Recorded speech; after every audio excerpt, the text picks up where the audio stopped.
Hey guys, it's Van Diesel about our Pokemon FireRed videos. If you guys enjoyed, don't forget to like, comment, subscribe, and so what happened last time was, well, okay, here's my thing. I don't remember what happened last time because it's been a week since I've recorded, because I was supposed to record last week, the last week of April 2025, but the reason why I didn't is because I got sick and that knocked me out of recording for literally an entire week, because this video I was supposed to record a week ago. But what I did do last week was everything you saw about in the first 2 minutes of this video, where I spent what was only supposed to be 30 minutes going through what I assumed was this short route, grinding King and Lily up to this. I thought this route was incredibly short. I did not realize its actual length. So now we are here with people that weren't supposed to evolve yet. This episode, or like this was the episode they were supposed to evolve at, like, don't get me wrong. Like, straight up, Lily and King were supposed to finish this route, and then I was supposed to use the stones on them like you just saw. However, because this route has proven to be a lot longer than I thought it was, I spent a full hour in those first 2 minutes just doing that entire recording before giving up, realizing that this route is much longer than what I thought it was. I then just decided, F it, I'ma just go ahead and give them the stones now, and this will be today's episode where we are just ramming through these Pokemon, because yeah, I really expected this route to be a lot shorter than it was, and because I haven't touched this game in a week, I don't remember how much PP is left on my moves. Like, I just kind of did that match with throwing King into a match where he was like 50-50 about to die. Like, yeah, this was not a good scenario to be in, but I mean, we're back, so a lot has happened since the last time I've recorded with audio. Let's see, how do I go with this in order? Let's see, we all know King evolved, as obvious. We all know Lily evolved, as obvious as well. No way, I edited the video last week, so I don't have to, like, do much recording-wise. I do have to get as much recording done as possible, like, now, because the last video that I have fully recorded, edited, and uploaded is Sabrina's Gym, which goes up in 4 days from now, which isn't bad, but, like, I have work to do, and it's finals week here at college, which, granted, I'm done with most of them. All I have was one left to do, so it's not like I have to worry about finals, per se, but, like, it's just that I don't have the time that I would like to record, and I have to, you know, find time to record because, yeah, we're in this situation. Does Lily have any moves left, or is she out? I honestly don't remember. She has Water Gun. That's what she has. Well, I guess we're gonna throw in VV because I know I do need to, like, no matter what, I was planning out how many videos I have left, and to my understanding, if my math is correct, I have to record about 8 more videos, and the final 3, I have to take a gap from the other 5, including this one, because I have to use it to get my levels up for the final battles. So there's a chance I might miss a daily upload, which sucks because every single time I do a daily series, something gets messed up in the series where, like, I have to miss a day, and I don't want to miss this day of uploads because this is, like, of course it would be the time where I got sick for a week, which sucks. And I'm glad I got to record, like, before I got sick, because I, like, was down. Like, I couldn't even, like, get up to edit. Like, I was supposed to make thumbnails at the bare minimum throughout the week. I was down so bad, literally I came home, passed out, that was it. Like, I didn't have time to do thumbnails. I didn't have time to even try to record. I gave up throughout that week. So I'm glad I didn't have to do anything big, because if I did, I wouldn't have been able to do it. And it bothers me that I'm, like, this behind, because if everything went according to plan, I would already be done with the Let's Play. Or if I was still recording the Let's Play today, this would be the last episode I'd be recording in general, and I would already be finished uploading and editing everything. But yeah, we're kind of in that situation right now where I don't have that luxury, and I hope that this video is relatively short, because I already did most of this route off camera, but I also remember I skipped most of this route because I thought it was near the end, because I planned on only doing, like I said, I thought this route that was extending from Lavender Town to Fuchsia, I didn't realize it was this many trainers. I genuinely thought by the time that we got to the bridge at the end of what I would call the last episode, or, like, in reality for me, it was a week ago, but, at the end of the bridge, I feel like that would have been the end of the route. But no, there's still so much more. Hell, I'm pretty sure there's still more route to go from where we started off this video from. Like, it's so much to the point where I don't know if I have to split this into 2 videos. Like, the fact that that this is even supposed to be a video, like, this was supposed to be, this whole route was supposed to be the start of the video of us going to the next gym town. That's what this was supposed to be. But then, you know, this route proceeded to be a lot longer than I thought it was, which made for good grinding for King and Lily, because that was the whole point of me saving this route, was specifically for technically whatever Pokemon I caught right before the last 2 gyms. But I saved this route once I thought about getting a Nidoking and a Poliwag, because I knew it would be good for experience, and I knew they would be around the level of this route. I even looked up what the level of the route was. Again, I didn't expect it to be so long. Like, I planned on giving Poliwrath or Lily and King the respective stones to evolve them when they hit level 40, but because this route is so long, and because I wasn't about to just like go grind for another 2 hours straight, I was like, F it, I'll just give them the stones at the start of the episode, so it's less work for me to have to do the background layout, because we pretty much have our final team set. Now, how much PP does Cutler have left? Okay, it has 1. Okay, thank God that hits. Okay, King's out of commission, which means I have to go find a Pokemon Center very soon. But, like, I didn't expect them to get, like, this high leveled. Like, yes, that was the hope for, Lisa and King to be able to get to level 40. And I mean, Lisa's almost level 40. I'm not really worried about Lisa because the next gym she has a full type advantage in, so I'm not too worried about that. And the gym after that, she also has the type advantage in, so I'm not really worried about her getting more experience. I more want, not Frank, what's his name? Mick to get more experience, because Mick is like by far the lowest level of the team, because Mick is still at 30 or 29.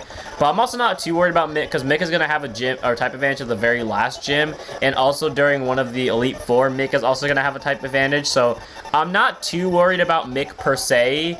I'm a little bit worried for now, because I know it's going to be a lot of grinding later, but I do also want to just save the Leaf Stone, which is why I didn't evolve Mick. I would have evolved Mick if I wasn't 100% unconfident that there was a chance I could get the Sunstone. I'm not 100% that I can get the Sunstone in this game to get Blossom, because after all the research I've done, I've seen some sources say you can't get it in this game, and I've seen some sources say you can. I'm gonna go off the chance that there's a slim chance that I can get it, so I'm gonna keep Mick as Mick until literally the very last minute. So, like, when we get up to the Elite Four, or when we get up to the last gym, if at that point I truly believe, or someone hard confirms for me, that I cannot get Blossom in this game, then I will evolve Mick into Vileplume, and we will have Mick hard carry from that point on. But until that point, I'm going to keep Mick as Mick, because it gives me the potential to have the team that I want. Because the fact that we have this team now is a shock to me. Like, I did not think we were going to get a Nidoking at all. Like, the fact that we did is incredible to me. But not only that, the fact that we have, like, a Poliwrath as well is great. I do need to teach them both new moves, because like I said, I thought this route was going to be incredibly short, so I thought I would have time to go off camera and teach the moves. Yeah, that didn't happen because I genuinely did not prepare time-wise, and I don't know when I stopped paying attention to this route. Jesus Christ, there's a whole other side to it. Okay, this is where I think that is the last trainer that I didn't talk to, where the fact that we're already at 10 minutes. I have barely started recording, and we're already at 10 minutes. Okay, you are the last person I remember talking to. Okay, so you don't have a thing anymore. On the bright side, at least if we come back for grinding, I'm pretty much, like, able to grind against anyone here. Okay, for the sake of saving time, I'm just gonna swap out to these guys, and we're gonna let Flock and Flame get a little bit over leveled. Is that a good idea? No. Do I care? Also no, because at the end of the day, it's just experience, and I'm gonna have to grind them anyways, because I think, okay, the final boss, and I know I'm spoiling it, and I only looked this up so I can, like, you know, plan out episodes properly. I swear I didn't even cheat and look at what Pokemon I had to fight. I know what I have to fight based off of, like, every other Pokemon game I've seen, but only going off of levels, because that's the part I pay attention to, because each of them scale by 2 levels, the Elite Four and the Champion. So, by default, I have to train, if I remember correctly, it's up to level 60. I think 60 I'd still be under-leveled, but 60 I would be only under-leveled for the Champion and maybe the last Elite Four member, which is good, and I do know who the Elite Four are.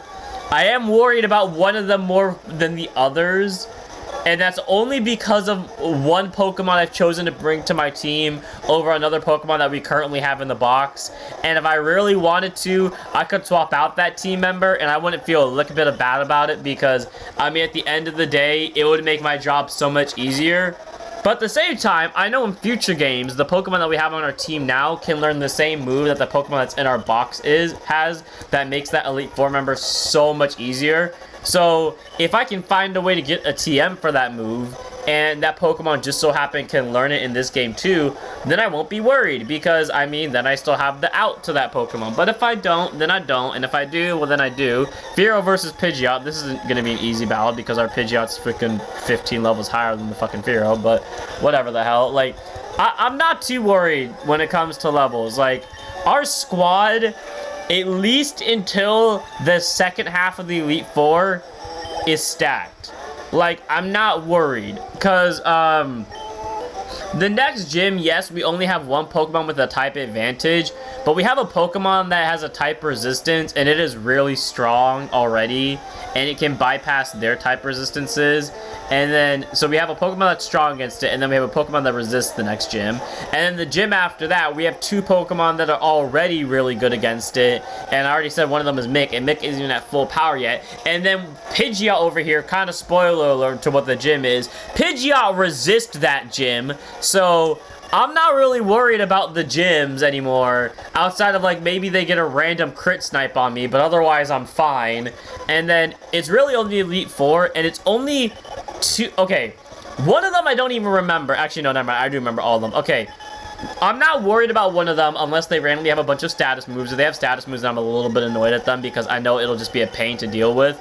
The other three, one of them, I'm only worried if they crit sack. If they get RNG lucky, then I'm worried because they do have type advantages on us, but our Pokemon are faster than them, and I argue that they hit either the same or they hit better. So I'm only worried if, like, they randomly survive via something like Sturdy and they get a crit and it just so happens to kill. The last Elite Four member that isn't the one I'm already inherently worried about, I'm only worried about, okay, two specific Pokemon, one of which I wouldn't even throw out against them because it doesn't have the type advantage. It's just as generically neutral against them, but it does have a type weakness against them. And then the other Pokemon has a type advantage, but at the same time it has a type disadvantage, and that's what I want to be worried about. But the rest of our squad kind of is, like, balanced out to where I'm not really too worried about. Like, point is, every one of the, like, following threats, except for the one Elite Four member I'm actually worried about, I have a out to some extent. Even the champion, I'm not too worried about. I know what the champion's team is, because spoiler alert, we've already seen the champion's team, or, like, a rendition of it. That kind of gives a hint to what it looks like, if you don't know what FireRed and Leaf Green at all. But, like, long end of the short of it, I'm not worried about the champion. Like, I'm fully confident that we could wreck through the champion with ease. I'm just mainly worried about the Elite Four, and that one specific Elite Four at that, because I don't really have an out to them on this specific team, unless that one Pokemon I'm talking about can learn that one specific move. And if it can, cool! That gets rid of that annoying Elite Four member, and then I don't have to worry. But if I don't get it, then I have to struggle against that Elite Four member, and that's what I'm worried about, because I know that Elite Four member, if worse comes to worse, can at least take down 3 of my team members without challenge, and only because I do not trust Mega Kick. Like, Mega Kick is powerful, but its accuracy sucks, and I don't want to take that chance, so I'm gonna take Slash over Mega Kick. But like I said, I'm not... it's only that one member, and if we can get past him, we're fine. It's not like the end of the world, but again, I'm mainly worried when we cross that one, because he doesn't have the type. Okay, half of his things I can kill in one hit. It's the other half of his team. Half of his team I'm not worried about, but there's a specific other half that I am, and that specific other half, if we're going by every other scene of media that I have seen, whether it is fan games, whether it is let's plays of games that pretty much have the exact same team as him, whether it is the anime or fan animation that is specifically meant to cover the manga. I know what moves that half of the team has, and that moveset will wreck my entire squad except for one Pokemon, and that one Pokemon will hard die to something else that thing has, if not just brute force alone. So yeah, when it comes to that one half of that team, and I mean like full half, it's not a one Pokemon, it is a full half of his team that I'm worried about. So when we cross that bridge, I hope we have an out, and if we don't, then we are going to pray that on God that we have been secretly prepared this entire time, and I just haven't been aware of it.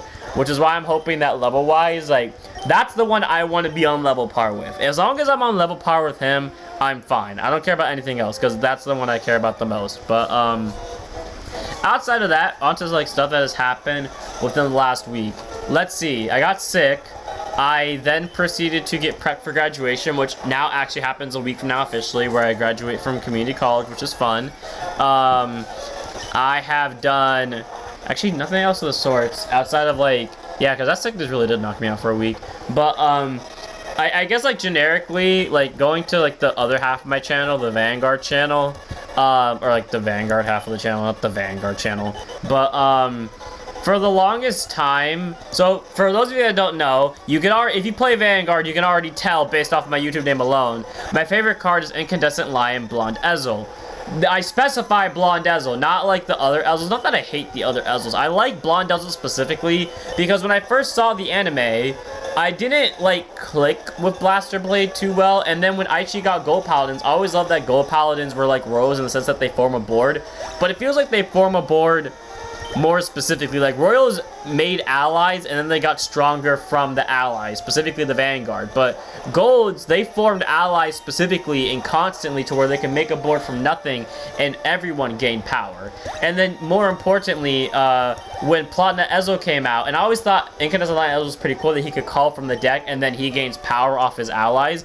And then I thought Platinum Ezel was really cool because A, its evolution was awesome in my opinion, but B, its, what's it called, skill to give every unit on the board power made it even cooler for me because it's like Ezel gets power for being supported by his allies, but his allies also get power for being supported by him, which I thought was really cool and a nice addition to the whole entire thing. But, okay, cool, Lisa. It's a good thing that there's a Charmander out, so Lisa can go kill things. I really should teach Lisa a fighting move. I will teach Lisa a fighting move at some point in time. When, I don't know, but it'll happen. But anyways, I've always been a fan of Ezel. When V came around, I didn't like Ezel too much just because, like, I felt like it took away from the thing I liked about him. You know, him getting power from calling allies. Like, he could still call allies, but he doesn't gain power from it. And then Platinum Ezel literally didn't give power to anyone. He just basically gave you stacked drive checks. And then D came out. I think a lot of people expected me to be really hyped when Ezel came out, especially because, like, you know, other Vanguard channels were hyped when, like, their encounter cards were released. And I felt really bad, like I had let people down that thought I would be hyped by it. But I was like, I ultimately don't really care. Because I didn't... When I heard about Ezel being released, this was at the point where I did not like Vanguard. Like, I was burnt out of Vanguard to where there was a 50-50 chance I would, like, drop the channel then and there when Ezel was released. So I didn't really care seeing it as an encounter because I already lost, like, hope in it. And then when Ezel did come out, I remember when I revealed it, if we check back in the video, yes, it was revealed early in the morning, so obviously I couldn't be louder, but there were other times where decks I was really excited for were revealed like in the morning, and you could hear my excitement even though I had to whisper. Ezel, I wasn't like that, and not because I was sick, that's not because I had something else to do, I just generally didn't care. And that's because at the time I didn't like Ezel's skill, and I had to like put on a fake mask. Like, I remember a lot of people would ask me if I like the new Ezel, and I would like say yes, and I would fake it, but like anyone that like was really close to me would know that I didn't care because I was genuinely burnt out of Vanguard at that point, and like seeing Ezel come back in his encounter didn't really care for me. But I thought like, oh, maybe playing the deck would make me feel better. I hated playing Ezel in D. And I don't know why, yeah, and I hate it now too.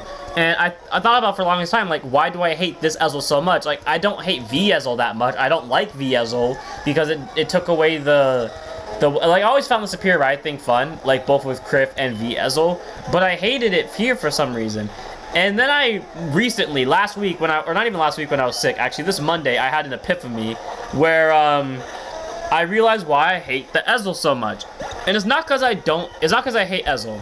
I do dislike how they designed it because you can't use any of the D Ezel skills without your opponent being at grade 3. Because the first skill, you can't ride to other grade 3s that aren't Ezel. The second skill, you can't use until the start of your ride phase, and you have to have specifically 3 or less units counting himself, which most of the time you're not going to have. You're going to have 4 or more units, so that ability you can rarely use. And then the last skill, the offensive one that allows you to multi-attack, you can only use that specifically when your opponent's at grade 3, which would normally be fine. But the thing is with Ezel, the whole point of the deck, thanks to the Ride Line Grade 2 Bowman, is to superior ride and get to grade 3 as fast as possible, which means you can get to grade 3 while your opponent's at grade 1. The issue with this is that on the first grade 3 turn, you're going to lose the drive check thanks to Bowman. And then the second grade 3 turn, if your opponent isn't at grade 3, like if they're at grade 2 because you went first, all you have is maybe Ezel's skill to call the top 3, and then the twin drive from just Ezel being a grade 3. That's it. You don't have the multi-attack skill, which is what I hated about it. Is that means Ezel, even if you had a Persona Ride going for you, you had no skills to bully down your opponent while they're at grade 2, meaning you couldn't win. And that's what I found boring about it. It didn't feel like it could do anything for 2 whole turns, and my opponent could do whatever they wanted in between then. It just felt like I was waiting for them. And the thing would be, because I'm already at grade 3, they can plan around my resource thing. They can resource stall me until they catch up to me. And I already lose a drive check from the first grade 3 turn. On the second grade 3 turn, all I have is twin drive. So I came to hate Ezel like a deck because but I didn't know this. This is the epiphany I had, but I didn't know this. So for almost a year now, I've just hated a deck that I used to love because I couldn't find out why I disliked it. It just didn't feel like me. And then once I figured this out, I was like, okay, what if I do something wacky? What if I got rid of the ride line? What if I just kept Ezel, because obviously it's the main grade 3, but what if I got rid of the part that was superior ride? What if I got rid of the part that was bothering me? So I did. Have I tested this deck out yet? No, I haven't had the time. I want to test it out against my friend first, but as I've come to realize, I had so much fun deck building this. I've had fun deck building before, but it's been so long since I've had, this much fun deck building. And in this deck building session, when I was building the Ezel deck, I felt so alive. Swapping out the ride line, picking all these different cards to put in place of missing Ezel pieces and to experiment with it. I felt so good because I was building a deck that I actually wanted to play. And again, I haven't tested the build yet, so for all I know, this thing could not work at all. But it no longer feels like a deck that I just loathe looking at, because now, yes, even if I go first, I'll still have a grade 3 turn while I'm not doing anything because my opponent's not at grade 3. But at least on my second grade 3 turn, guaranteed now, regardless if I went first or second, because my opponent will be caught up with me, I can start aggroing as soon as I want, so my opponent can't damage deny me. So my opponent doesn't have more chances to wreck through my hand. I mean, yes, it'll be easier to wreck through my hand because they'll be at grade 3 too, but at least my full abilities can go off now as soon as possible, and I don't feel like I have to hold back the aggro just for my opponent to catch up with me. I can start multi-attack them as soon as I want to. And that's the part I'm looking forward to the most out of this deck. I genuinely cannot wait to try it, which is why I'm trying to record this video now, because the second I get the chance, I want to be able to play against my friend and just wreck through it. And even if I lose, I don't care, because again, for once, this is a build of Ezel in D that I actually enjoyed looking at. I had fun building this one, and I genuinely cannot wait to test it out. And how many trainers are left out of these? I think it's just these. Fuck, god damn it. I think it's just these ones. If it's just these ones, then we might have a little bit of a longer episode, but if not, then it's not. Either way though, this has been one hell of a route, and I will forever remember this route in infamy. I hate it with all of my living soul, because this, like I said, whole route was supposed to be a 30-minute at most run through off camera that I recorded and speed edited together. I'm not risking Flock's life here. I'm a throw out king because fuck it. But all it was supposed to be was a nice and simple rundown, and just I would get it done within 30 minutes, maybe 35, 40 if we really want to push it. And at the end of it, King and not Pearl, what was her name? King and Lily would evolve. But no, the world had different plans, and now I gotta sit here and wreck through an entire route before I can even go to the area I want to go, which is unfortunate because I would like to record more today, but I genuinely don't have the time. So basically I have to record, the plan is record this episode, maybe edit it tomorrow morning, record a Vanguard video tomorrow, and then record on Friday to at least guarantee that if I can like have a Sunday video and have a Monday video ready, at least like hopefully edit the Sunday video, but also edit the Monday video, or at least have the Monday video recorded, so that way I can edit it on Sunday and be prepared. And the hope is Saturday I just blitz through a bunch of videos, and Sunday hopefully I can spend most of the day recording, and then I only have to edit the very tail end of the day, and then we'll be good to go. Because once I'm done with videos, I am done with videos. I'm not doing jack that I don't have to do. But there we go. That's another trainer down. Please let this duo of trainers be the last that I have to deal with. So help me God. Are they? There's 2 more left. There's literally just this girl and them. That's it. Okay. Okay, I was gonna try to go around her, but that works too. Oh my God, I can't believe it. It's over, this route. This took so long. The worst part is, I think I know how long the next route is too, and I don't know if I want to deal with that. Like, this has been a experience. The fact that Flock is higher level than Flame now, because I got lost in my storytelling that I actually forgot Flock was still up. Like, I did not realize Flock had gotten to level 47 until like right when I swapped it out with that Pikachu, and I was like, oh my God, Flock's level 47. I remember when Flock was level 43 at the start of this tangent. How the hell did Flock get so high leveled? But yeah, please don't be a double battle. Please, I beg of you, be a double battle so I can be done with this. Okay, thank God. I don't think I missed any other trainers on the other half of this route. I think this is it. I think these are the last 2, and then we're good. I should have put Flame up, but it's fine if Flame doesn't get some experience. Flame has been hard carrying this entire playthrough up until this point, so I don't mind Flame not getting any experience. Okay, out of the 2 of you, I don't trust the Hitmonchan more than I don't trust the Hitmonlee, which in hindsight means I should have hit the Hitmonchan, because I know the Hitmonchan might know Ice Punch and or Thunder Punch, which means I just risked both Lisa and Flock. Oh God. Oh God. Oh no. Okay, thank God. I saw Punch and I saw R. I saw like the R, but because my headphones are blocking it so that the audio can play, I didn't know if that said Thunder Punch or Fire Punch. So I honestly thought that thing was about to unleash the thunder and murk one of my 2 teammates, and I was about to cry like, oh my God, are you kidding me? I went through this entire video and I now lose a freaking team member to a random 2v2. I would be so pissed off, especially if it was Lily. I was about to like name like all of my friends that start with an L, but thank God I saw Route 15. I was like, I swear there's more to this. We are done. That is the end of this episode. I have suffered enough. At the start of the next episode, we will head down from here and head towards Route 19, aka the route after this. But we are done. I hope all of you enjoyed. Don't forget to like, comment, and subscribe. Join Discord, follow Twitch, and I'll see you all in the next one. Let's be the very best that no one ever was. Thank you.